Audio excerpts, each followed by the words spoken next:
Hello everyone, and welcome back to my channel. I'd love it if you could leave a comment letting me know where you're listening from around the world. Also, don't forget to like and subscribe if you're enjoying this video. Story 1. The Shadow in the Desert. It was a warm, moonless night in Arizona, and Mike, Chad, and Jason were cruising down a desolate stretch of highway. The kind of road where the endless desert horizon seemed to swallow you whole. The air was dry, the kind that makes you feel thirsty even though you haven't done anything to deserve it. The headlights of their car cut through the darkness, illuminating the cracked asphalt and the occasional silhouette of a distant cactus.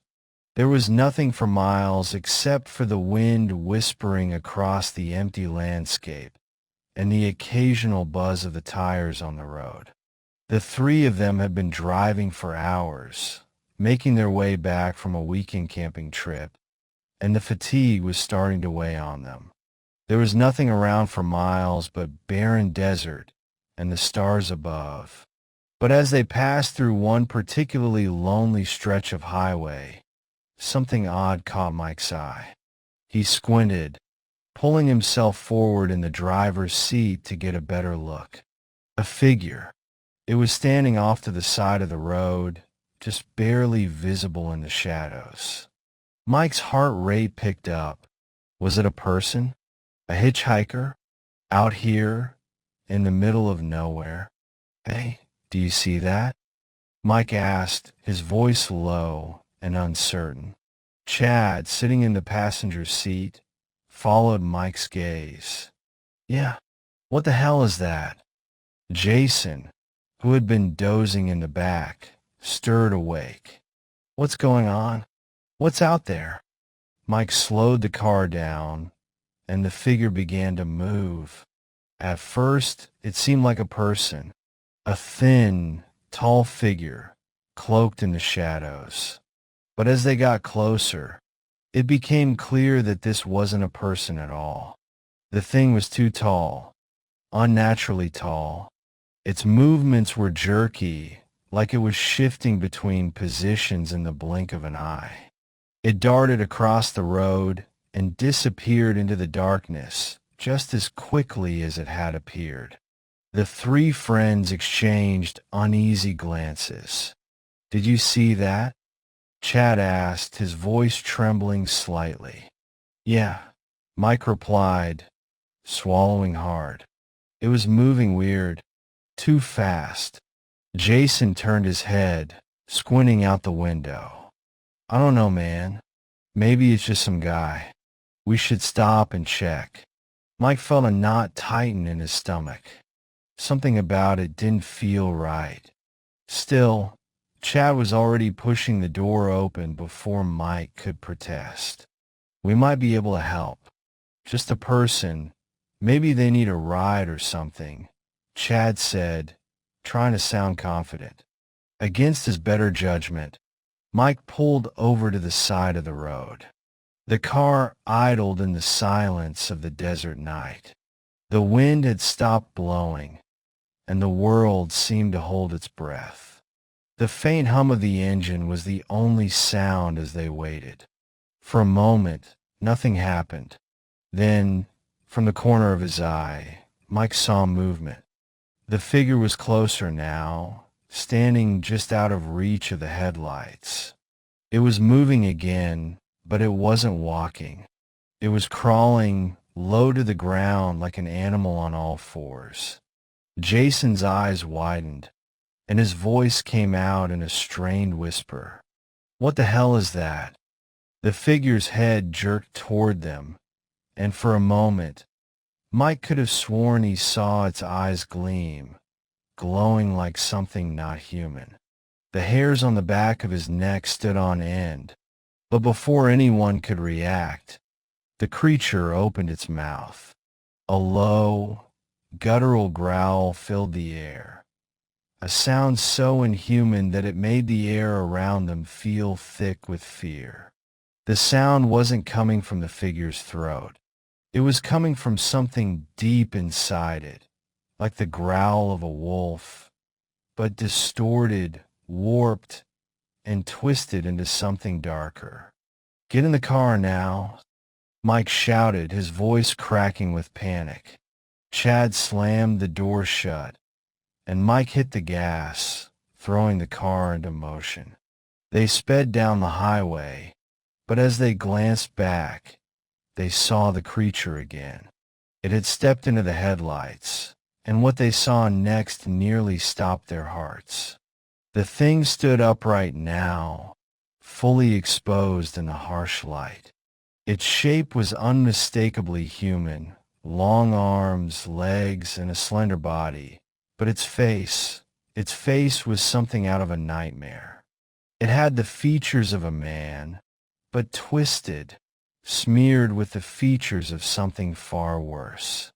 Its skin was pale and stretched tight over its bones, its eyes wide and wild, glowing with an unearthly light.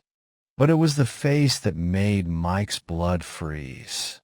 The creature's mouth opened again, but this time it wasn't a growl, it was a hiss. Its teeth were sharp, yellowed, and pointed like those of a predator, not a human. Mike swore it bared them at him, as though challenging him to come closer. The thing didn't move at first, standing still in the glow of the headlights, watching them as they drove away. But just as Mike was about to pass it, the creature's body shifted in a way that made his stomach turn. It turned its head to the side a full 180 degrees, so its eyes were no longer looking at him directly, but at the back of the car. The sound of its bones cracking was sickening. The creature let out a horrible screech, so loud and high-pitched that it made their ears ring. But before they could even process what had happened, it was gone. The road was empty again. The thing that had been there 1 second was now nowhere to be seen. Mike's foot slammed the pedal, pushing the car faster and faster. His hands were shaking as he gripped the steering wheel, his mind racing. What the hell was that? Chad breathed, his voice shaky. "I don't know," Mike muttered, his breath coming in quick gasps. "But I don't think it was human." They didn't speak for the next few miles. The silence was thick with terror, broken only by the sound of the tires on the asphalt. Mike kept his eyes on the road, but every time he glanced into the rearview mirror, he half expected to see something staring back at him. Every shadow seemed to move. Finally, after what felt like an eternity, they came to the first sign of civilization, an old gas station, its dim lights flickering in the distance. Mike pulled in, not stopping until the car was parked under the fluorescent lights. They sat there in the car for a long time, saying nothing, the reality of what they had just witnessed settling in. The silence stretched on, suffocating, until Chad finally broke it. "Do you think it was one of them?" Mike swallowed, trying to push the words out. "A skinwalker." Jason's voice was almost a whisper. "I don't care what it was. I'm never driving through the desert again." They didn't talk about it much after that night. None of them did. But they all knew something deep down, something that had settled into the pit of their stomachs. They had seen something that couldn't be explained, something that wasn't human, and they would never, ever drive that stretch of highway again. Story 2. The Woman in the Woods. Sarah and Jesse had always been close, ever since they were kids. Summer vacations spent at their family's cabin in the New Mexico wilderness had become a tradition. The cabin was far from the bustling city, nestled deep in the woods, where the air was crisp and the trees whispered secrets to anyone who would listen. It was the kind of place where the world felt far away, and the only company you had was nature itself. That summer, like every other, they decided to hike through the nearby forest. It was a place they'd explored countless times before, a place where the sun filtered through the tall pines, casting dappled shadows on the ground. But today, there was something different about it, something that made Sarah uneasy from the moment they stepped onto the trail. She couldn't shake the feeling that the woods were watching them. "You feeling okay?" Jesse asked, noticing her hesitation. He was already ahead, moving easily through the thick underbrush, his backpack bouncing lightly on his shoulders. "Yeah, I don't know," Sarah replied, glancing around nervously. "It's weird today. Too quiet." Jesse laughed, though it was a little strained. "You and your spooky stories. It's just the woods.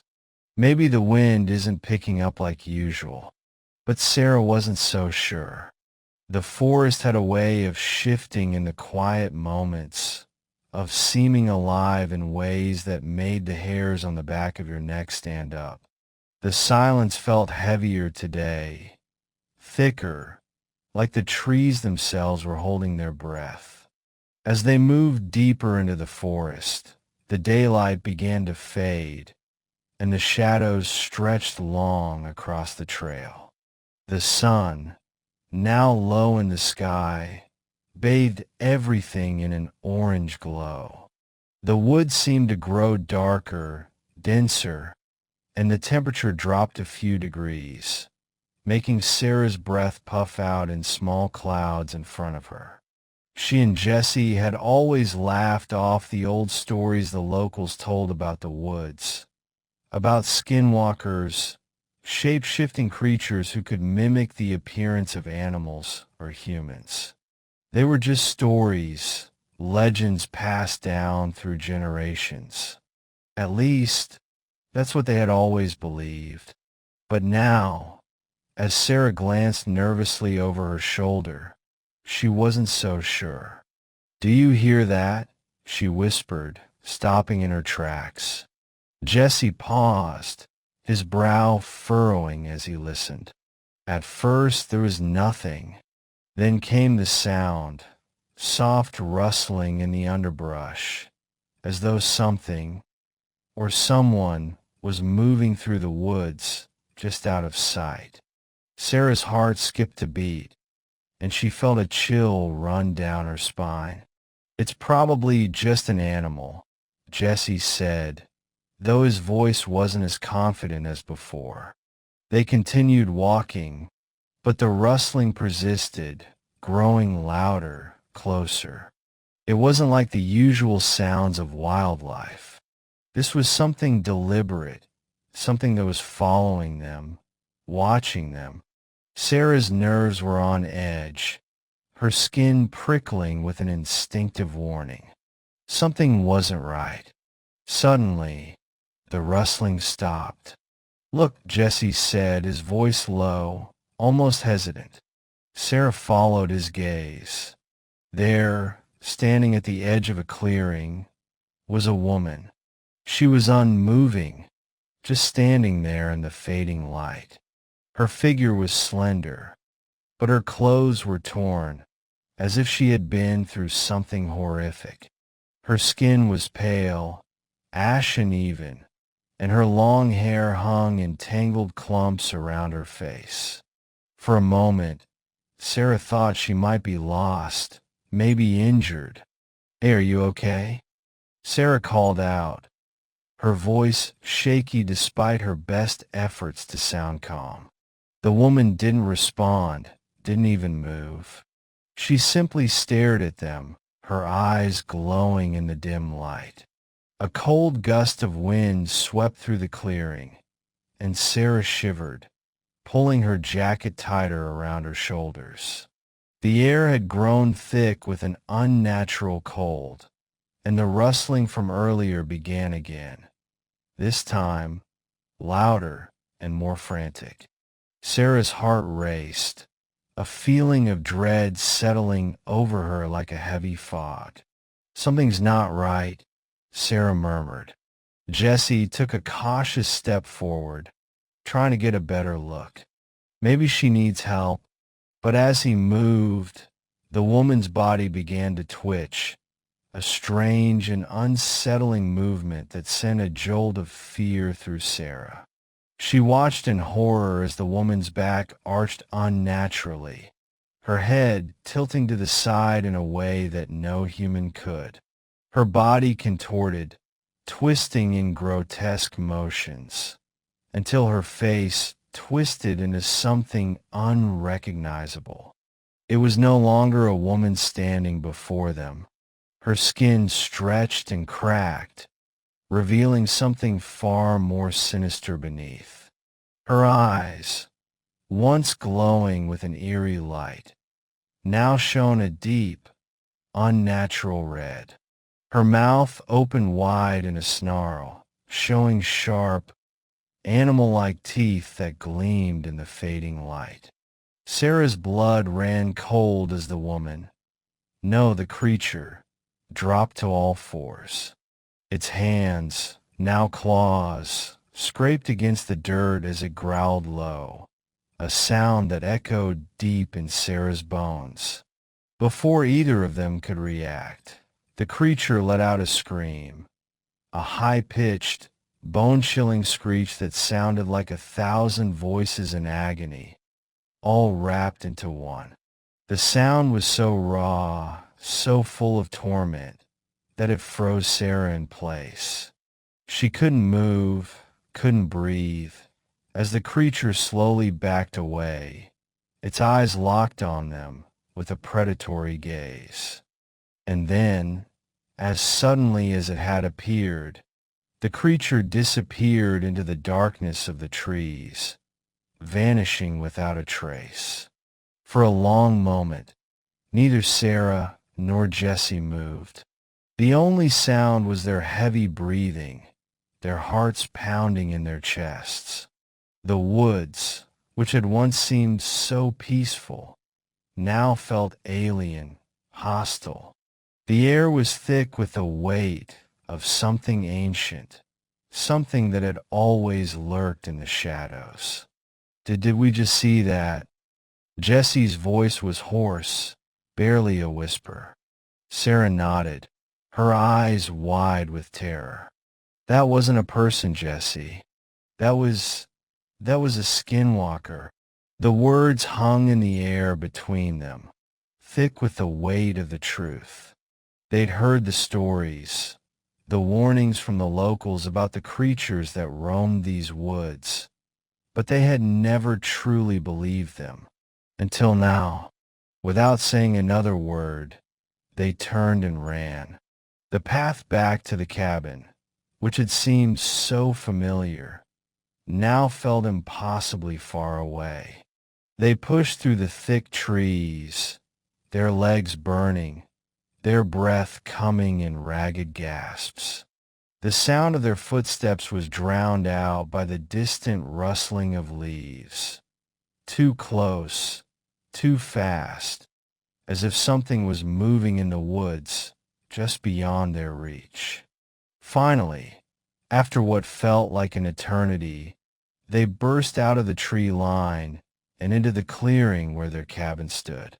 The familiar sight of the old wooden structure, with its glowing windows, should have been a relief, but Sarah felt no comfort. They had barely made it out alive. They locked the door behind them, huddling together in silence. The world outside was quiet once more, but the memories of what they had seen would haunt them for the rest of their lives. The woods were no longer a place of adventure. They were a place of fear, and as they lay in bed that night, the wind howled outside, carrying with it the distant echoes of something that never fully left the forest, something that had been waiting for them, waiting for the next time someone dared to wander too deep. Story 3. The Skinwalker at the Window. Nathan had always been the type to brush off rumors. He'd heard whispers of strange happenings in the small town of Pine Ridge, Utah, but he never gave them much thought. People talked about the land being cursed, of ancient rituals and creatures lurking in the woods, but he considered it all superstition, just stories to entertain the locals. Nathan, freshly moved into a modest house on the outskirts of town, was more concerned with settling into his new life. The house was small but cozy, nestled at the edge of a forest that seemed to stretch on forever. The air was crisp, the kind of cold that made you feel alive. But despite the peaceful surroundings, Nathan had an uneasy feeling, something he couldn't quite shake. It wasn't the house itself. It wasn't the woods either. It was something in the silence, the stillness. Pine Ridge felt isolated, as if the world had forgotten it. The first few days were uneventful, just unpacking boxes, arranging furniture, and getting used to the quiet. Nathan liked the solitude, but as the nights grew colder, the house seemed to take on a life of its own. At first, it was the small things, the creak of floorboards in the hall, the occasional whisper of wind outside, but soon it became more. There was a tapping sound, faint but persistent, like fingers tapping against the glass. Nathan dismissed it as the wind, the house settling, or maybe an animal. But that wasn't the case. It was the night of the third week when things took a turn. Nathan had just crawled into bed after a long day. He turned off the lights, snuggling under the covers, and closed his eyes. The peace of the night seemed to embrace him, lulling him into the familiar comfort of sleep. But then, the tapping started. At first, it was soft, almost like the breeze was causing a branch to brush against the window. But it didn't stop. The tapping grew louder, faster. It wasn't the wind. It wasn't a branch. Nathan's heart began to race. He pulled the covers over his head, thinking it was just his imagination. The tapping continued, now sharp and deliberate, as if someone was knocking on the glass. Reluctantly, Nathan got up, swinging his legs over the side of the bed. The room felt colder now, the air thick with a sense of foreboding. He tried to shake it off. He told himself it was probably an animal, maybe a raccoon or something else poking around outside. He walked to the window and pulled the curtain back, expecting to see a harmless animal or maybe the wind playing tricks. But what he saw made his blood run cold. A woman stood in the yard, staring up at him. Her face was pale, unnaturally so, almost as if she were drained of color. Her eyes were wide open, but they didn't seem right. They were too large, too unblinking, and they glowed. Not a natural glow, but an eerie, unnatural yellow, like the eyes of a predator. Nathan's breath caught in his throat. He couldn't tear his eyes away from her. She stood perfectly still, her face expressionless, like a mannequin. He squinted, trying to make sense of what he was seeing. But that's when it happened. Her head jerked to one side, unnaturally fast, almost like a broken doll. He stumbled backward, his heart hammering in his chest. This wasn't normal. This wasn't a person. This wasn't a human. Before Nathan could react, the woman dropped to the ground. But it wasn't like a normal fall. It was as if her body had been forced down, and she landed on all fours. She didn't move like a human. No, this thing moved like an animal, fast and fluid. Her arms now elongated and grotesque, bent at odd angles, as if her body was no longer obeying the laws of nature. She crawled toward the window, dragging her body in a disturbing, jerky motion. Her fingers scraped against the ground, leaving marks in the dirt.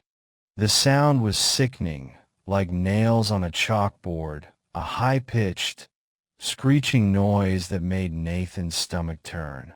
His mind screamed at him to run, but his body was frozen in place. His breath came in short, sharp gasps as he stared at the creature that was once a woman, now crawling toward him with terrifying speed. Instinctively, Nathan slammed the window shut. He heard the creature's claws scraping against the glass, a high-pitched screech of frustration as it pressed against the window. Nathan's heart thudded painfully in his chest. He backed away, unable to look away from the terrifying figure outside. The woman's twisted face was now pressed against the glass, her mouth opening in a grotesque, silent snarl. Her breath fogged up the window as she let out a low, guttural growl. Nathan could hardly breathe. What was this thing? What had he just witnessed? The woman, the creature, crawled along the window for what seemed like an eternity, her claws clicking against the glass like an insect's legs tapping against wood. Then, just as suddenly as it had all started, it stopped. The tapping ceased. The creature moved away, vanishing into the darkness of the night, leaving nothing behind but the cold silence. Nathan stood there for a long time, unable to process what he had just seen. He knew, deep down, that what he had encountered wasn't human. It wasn't an animal. It wasn't anything he could explain. It was something far older, far darker, something from the stories the locals had warned him about. The next morning, Nathan woke to a sense of dread that hadn't left him the night before. He tried to convince himself it had been a nightmare, some terrible figment of his imagination. But when he stepped outside, his breath caught in his throat. There were tracks around the house. Long, deep claw marks in the dirt, not the shape of human feet, but something inhuman. They circled the house, almost like the creature had been watching him from every angle. Nathan's stomach twisted. He didn't need to be told what he had seen. He knew. He had encountered something that wasn't supposed to exist. A skinwalker. That night, Nathan didn't sleep. He packed his things and left the house in a hurry, never to return. He never spoke of what happened again, not even to the people in Pine Ridge, but he would never forget the horror he had witnessed that night. He had moved to a new town, far away from the woods and the whispers of skinwalkers. But the fear lingered, clawing at the edges of his mind. And every time the wind howled, he couldn't help but wonder if the creature was still out there, waiting, watching,